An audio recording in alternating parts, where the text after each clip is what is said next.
Y bien, como sabemos, la noticia del día de ayer fue la firma, una noticia muy importante para el Perú, la firma del Trans-Pacific Partnership, el TPP, esta especie de gran TLC con el 40% del PBI mundial. Están Estados Unidos, Canadá, Japón, varios países del Asia, México. Y bueno, ha habido críticas, sin embargo, y vamos a conversar sobre eso con Magali Silva, que es la ministra de Comercio Exterior, que ha regresado precisamente el día de hoy, luego de firmar este convenio, y con Edgar Vázquez, viceministro de Comercio Exterior, que también ha participado en las negociaciones, supongo, ¿no? Claro que sí. Además, él Bueno, fue el equipo, el jefe, el equipo negociador, o sea, él ha estado desde el inicio. entonces a él es a quien hay que digamos, atacar, ¿no? No atacar, no, pero digamos, preguntar. Bueno, buenas noches, ¿cómo están? ¿Cómo les va? Buenas ¿Qué Muy tal? bien, noches. gracias. Eh, brevemente, el Perú ya tiene TLCs con aparentemente 5 de los 11 países, entre ellos con Estados Unidos, tiene TLC Claro, con con Japón, 6, ¿no?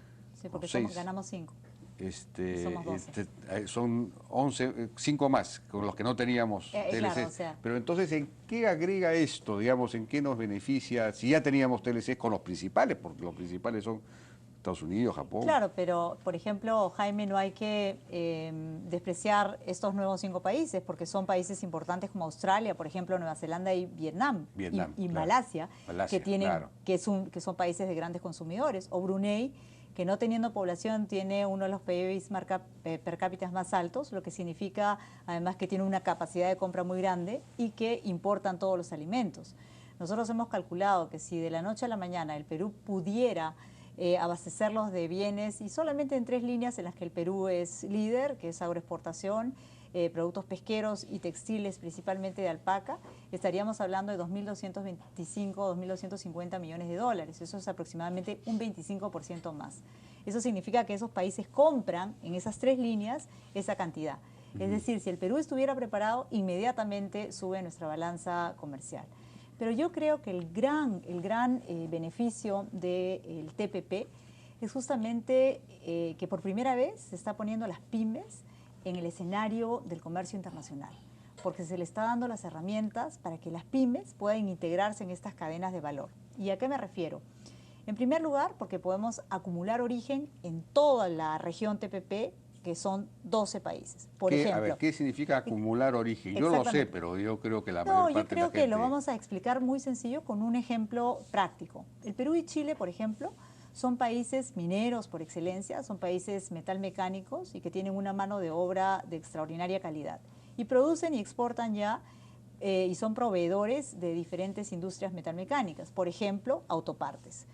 Chile y Perú exportan o pueden exportar autopartes a la industria mexicana automotriz y la industria mexicana automotriz puede exportar manufacturas de automóviles a Estados Unidos, a Canadá, etcétera. Entonces las pymes se interconectan y uno puede ir encontrando insumos cada vez en mejores condiciones a lo largo de toda la cadena. Claro, entonces México puede exportar esas piezas o en fin esas partes con insumos peruanos En, como si fueran propios, digamos, exactamente, y entran. y nosotros podríamos hacer lo mismo con otros productos. Exacto. Es Exactamente, decir, al revés digamos, también. incluir insumos de Así es. cualquiera de los 11 países, Totalmente ¿no? de En acuerdo. nuestros productos como si fueran propios y nos permiten ingresar con arancel cero. Exactamente, lo que permite esto es como si dijéramos es una gran fábrica de 12 países en donde uno va por departamento, o sea, buscando país por país, en donde los insumos, las materias primas, la mano de obra, porque recordemos que no solamente hablamos de bienes, sino también de servicios, del conocimiento, por ejemplo, y de la tecnología,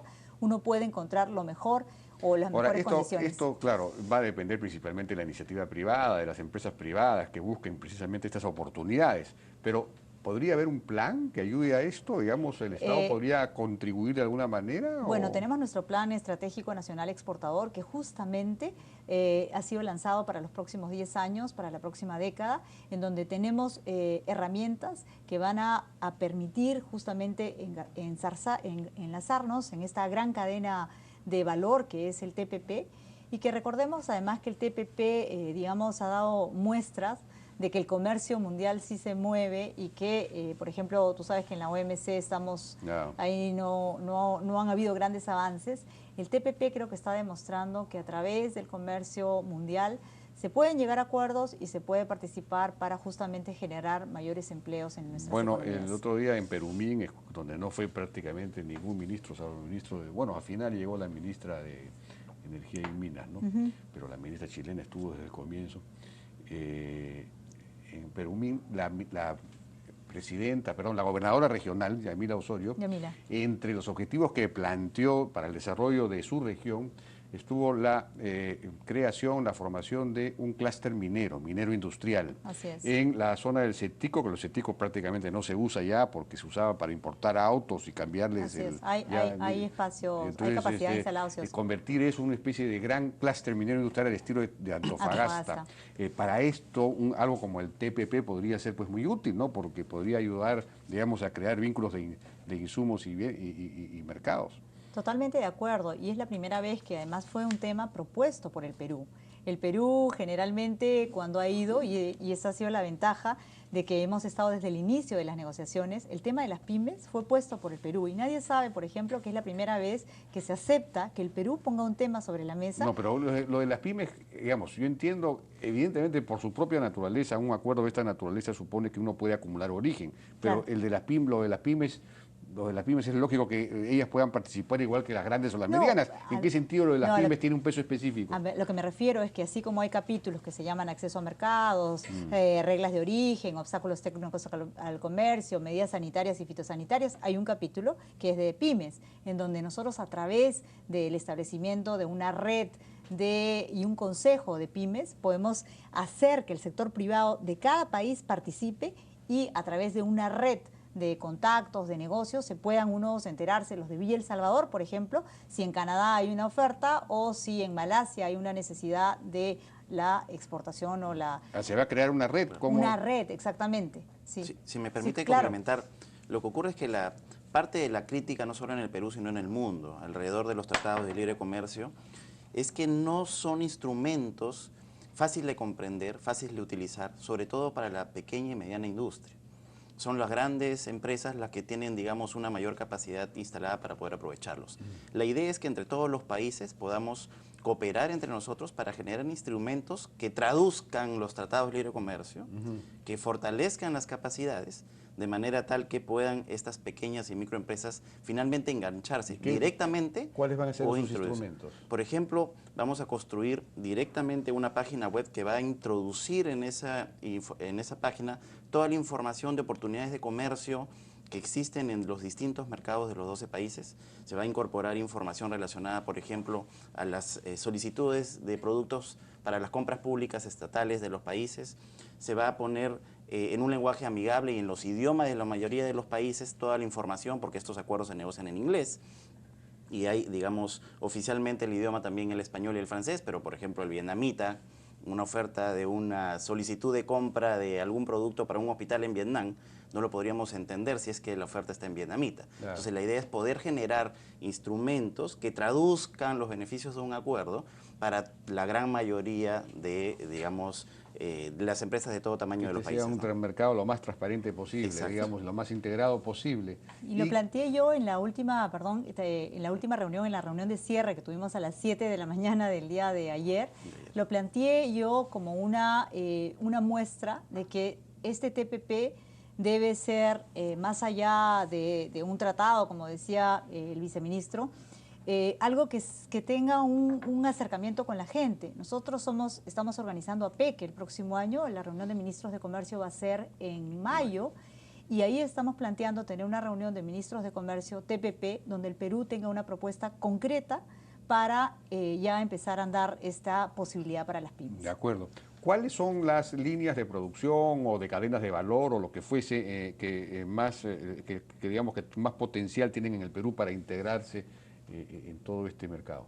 Bueno, hay distintos sectores. En la agroindustria, por supuesto que tenemos el mayor potencial y más evidente, pero en el sector industrial se ha identificado el sector metalmecánico, el sector químico, el sector plástico, también la minería no metálica, que son los sectores que tienen la mayor capacidad y potencial para poder empezar a engancharse en esta metodología de acumulación de origen, tanto abasteciendo insumos como abasteciéndose de insumos, y de esa manera pues, empezar a aprovechar desde el inicio los beneficios que van a tener, no solamente con los 5 países, porque digamos lo más evidente es que vamos a tener en una sola oportunidad bajo el TPP 5 nuevos mercados. Pero el TPP también nos está permitiendo mejorar los beneficios que ya tenemos en TLC vigentes. Ahora, yo no entiendo por qué en el TPP no participó la India y por qué no seguimos, digamos, sin TLC con la India. La India va a ser el gran motor del futuro. Estamos trabajando, Jaime. Nosotros estamos muy avanzados. El equipo del viceministro ha regresado de la India. Lo que pasa es que los tiempos en la India son un poquito... No, son milenarios, claro. Sí. Pero no vamos a esperar 1000 años. ¿No? Bueno, ya que son milenarios hay que acelerar un poco. Estamos acelerando y yo creo que antes de fin de año vamos a dar una noticia de que podríamos estar ya dando pase al inicio de la primera ronda para el 2016. Ah, bueno, ya. Sí. Bueno, algo, porque nos hemos demorado tanto durante toda la gestión del otro Silva. Solo rechazo, hubo una refracción, no se quería negociar con la India, no sé por qué. Pero para complementar por qué la India no está en el TPP es porque el TPP está conformado por 2 economías que son miembros de APEC. Uno de los objetivos importantes del TPP es que pueda ser la base para la futura área de libre comercio del Asia-Pacífico, es decir, abierta al resto de miembros de la APEC, y la India no es miembro. Y evidentemente, pero no está la China, que forma parte de la APEC, ¿no? Pero ha venido haciendo seguimiento. Pero me imagino que Estados Unidos, digamos que ahí hay un objetivo, digamos, geopolítico de Estados Unidos de no incorporar a la China. Me imagino que de alguna manera Estados Unidos quiere fortalecer su propia... Se ha señalado en la reunión de ministros que las puertas están abiertas a todo el mundo. Los que más avanzados están, digamos, y expresaron su solicitud desde el inicio han sido Corea, ha sido Tailandia, ha sido Filipinas y ha sido Indonesia. Y China no. En este primer grupo de los que, digamos, mayores esfuerzos han hecho por pertenecer, y se les dijo, como fue en Alianza del Pacífico, primero consolidemos lo que tenemos con estos 12, porque ya ha sido complicado, ¿no? Ponerse de acuerdo. Son 5 años y medio que están durando las negociaciones y teníamos que finalmente completar, entregar un resultado final, y creo yo que una vez que esto esté funcionando va a ser mucho más rápido. Pero siempre se ha dicho con bastante claridad que el foro está abierto. Cada uno de los que han terminado participando lo han hecho de propia iniciativa. En ningún momento se le ha cerrado la puerta a China. Es más, por lo menos el gobierno peruano siempre ha tenido consulta con funcionarios chinos en función de recabar información de cómo va el proceso, todo lo que digamos. Bueno, nosotros tenemos además un TLC con la China, China, ¿no? Una asociación estratégica. Efectivamente. Entonces hay que triangular.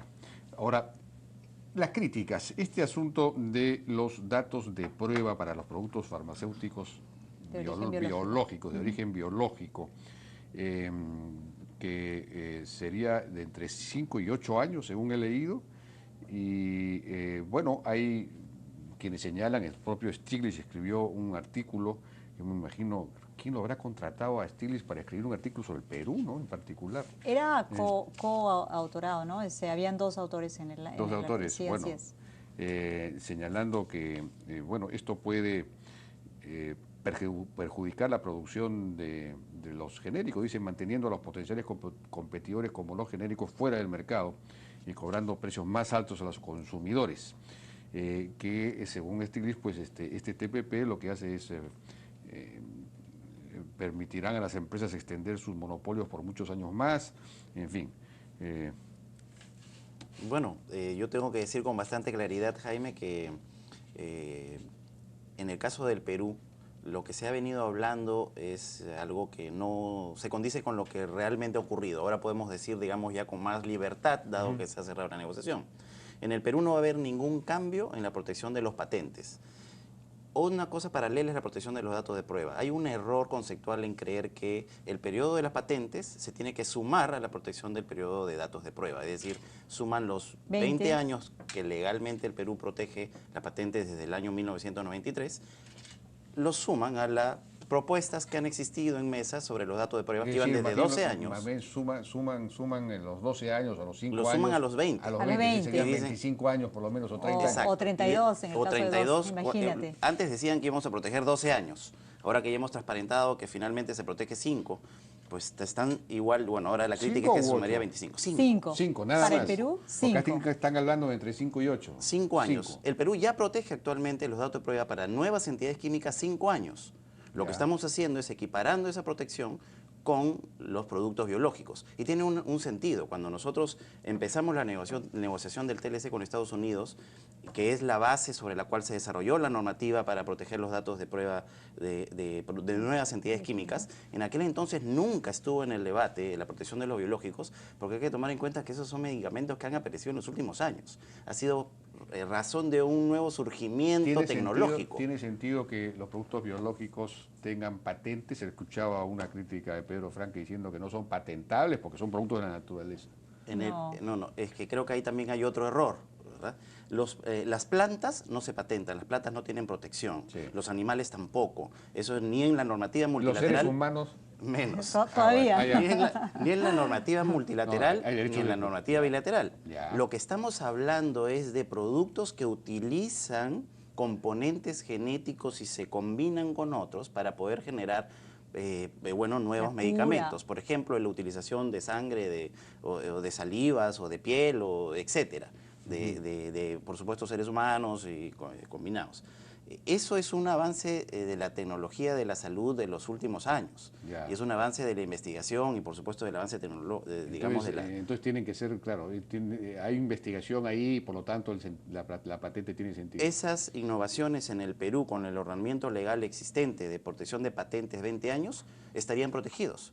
No hay ninguna manera de discriminar una innovación por su origen o por su, digamos, ni origen de la naturaleza ni el origen del país que proviene. El Perú protege 20 años las innovaciones en general, no solamente las innovaciones de los farmacéuticos. En el caso de los datos de prueba sí es específico a, digamos, desarrollos relacionados al sector farmacéutico.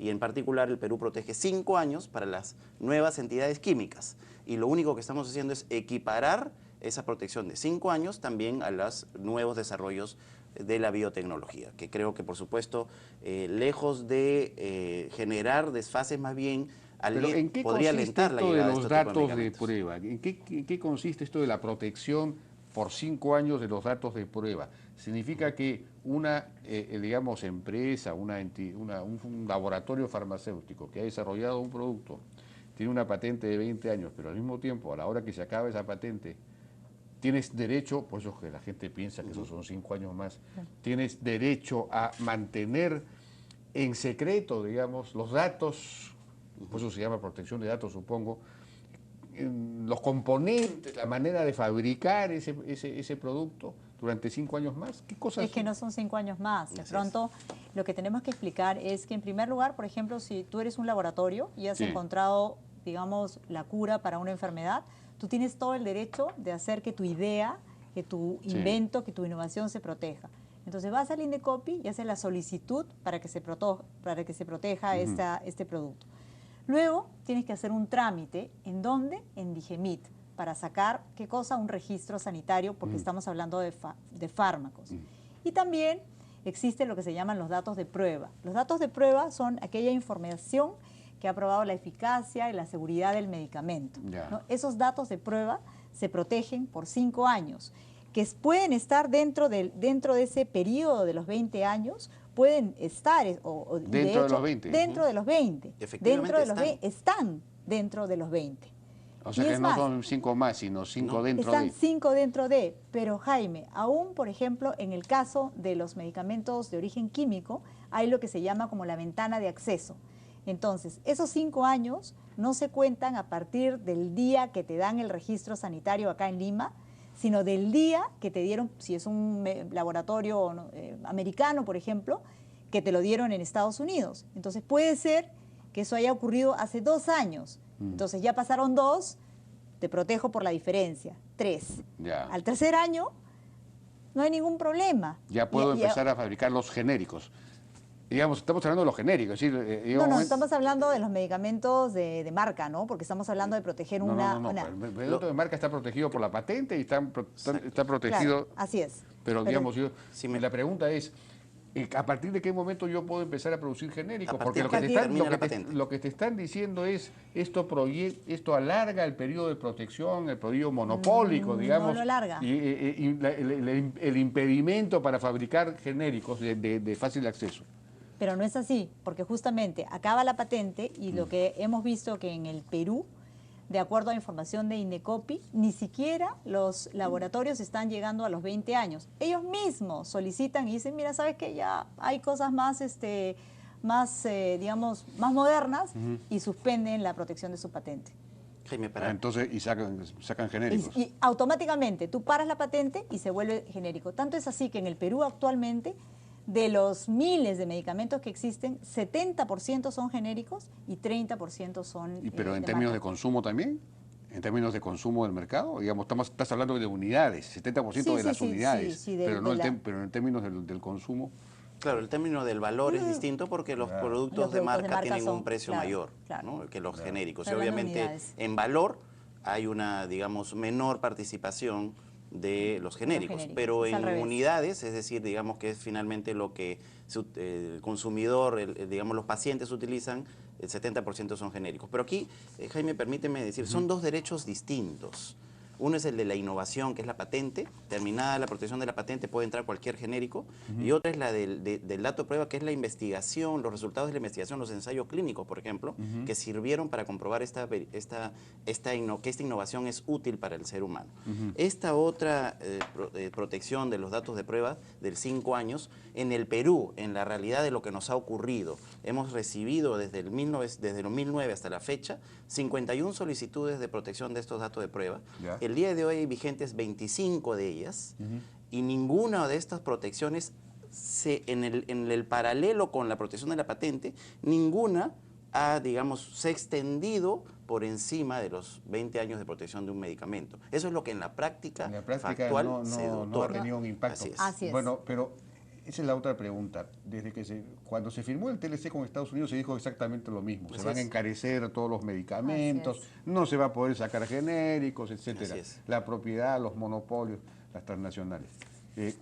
¿Se han encarecido los proyectos, los medicamentos desde que se firmó el TLC con Estados Unidos? El dato bien concreto. La inflación nacional desde la entrada en vigencia del TLC hasta el año pasado fue en promedio anual 3.3%. Si uno desglosa el índice de inflación peruano y va al componente de farmacéuticos, ese componente se elevó en 2.8% promedio anual. Es decir, el componente de farmacéutico se ha elevado por debajo de lo que se ha movido la inflación en el Perú. Se ha encarecido menos que la inflación. Exactamente, entonces por debajo de la inflación. De acuerdo. Ahora, la Sociedad Nacional de Industrias ha emitido un comunicado saludando la labor desempeñada por el equipo negociador, en fin, que este ha sido un logro que ha sido posible gracias a la estrecha colaboración entre el sector público y el sector privado. ¿El sector privado ha participado en esto? Participan. Durante todas las negociaciones se llama lo que le conocen como el cuarto de al lado, y en donde están permanentemente... Están marginados en un cuartito al lado. Lo que pasa es que solamente entramos a las negociaciones los que estamos acreditados, y es el sector público el que negocia. México, bueno, todos los países que tienen esta práctica también llevan a su sector privado, porque es importante... cuando uno es autoridad, obviamente afecta, ¿no?, las decisiones. Dicho sea de paso, los ambientalistas están felices con este resultado, que hay una nota del New York Times que está en inglés, pero dice que alaban las protecciones a la vida salvaje, en fin, a la vida ambiental. No sé exactamente qué elementos tendrá el... Bueno, eso también fue una propuesta del Perú, Jaime. Nosotros, reconociendo que somos un país megadiverso, nosotros insistimos, luchamos durante todo este tiempo para que exista una protección de los conocimientos ancestrales y del reconocimiento de nuestra biodiversidad. De acuerdo. Ahora, pero regresando a la Sociedad Nacional de Industrias, ellos agregan en el comunicado que dijo lo siguiente: la Sociedad Nacional de Industrias dijo esperar que el Estado implemente oportunamente las nuevas obligaciones adquiridas en el acuerdo multilateral, dotando a las instituciones responsables de su ejecución con los recursos necesarios para evitar que dichas exigencias sean un obstáculo para los inversionistas nacionales. Un claro ejemplo es el sector farmacéutico, que tendrá que asumir nuevos estándares para los cuales la autoridad sanitaria actualmente no se encuentra preparada ante estas nuevas exigencias, a las cuales tendrá que adaptarse en el plazo de gracia obtenido en la negociación. ¿Qué se refiere? Bueno, el periodo de gracia son 10 años, Jaime. Son 10 años desde que entra en efectivo, se hace efectivo, entra en vigencia el TLC, el TPP, perdón, ¿no? O sea, se calcula más o menos de acá... ¿10 años va a demorar esto? No. Periodo de transición nos han dado al Perú para poder ajustarnos a lo que a los acuerdos del TPP, van a ser 10 años. Si el TPP entra en vigencia en 2 años, digamos 2017, tenemos hasta el 2027 para adecuar nuestra legislación interna a las nuevas... Pero hay exigencias, relacionadas digamos, solamente al dato de prueba para productos biológicos. Es lo único, Porque único, es el único, digamos, cambio, añadido que se ha hecho en relación al sistema peruano de protección de medicamentos. Claro. Bien, yo les agradezco mucho, me parece que las inquietudes, las críticas han sido despejadas y nos hemos enterado un poco más de cuáles son las ventajas, cuál es el interés para el Perú de este muy importante convenio multilateral que hemos firmado. Muchísimas gracias. No, gracias a ti. Por su participación en la Hora N. Vamos a una pausa, regresamos ahora con el tema de la reforma de los partidos políticos. Vamos a regresar con Jorge Nieto y Percy Medina.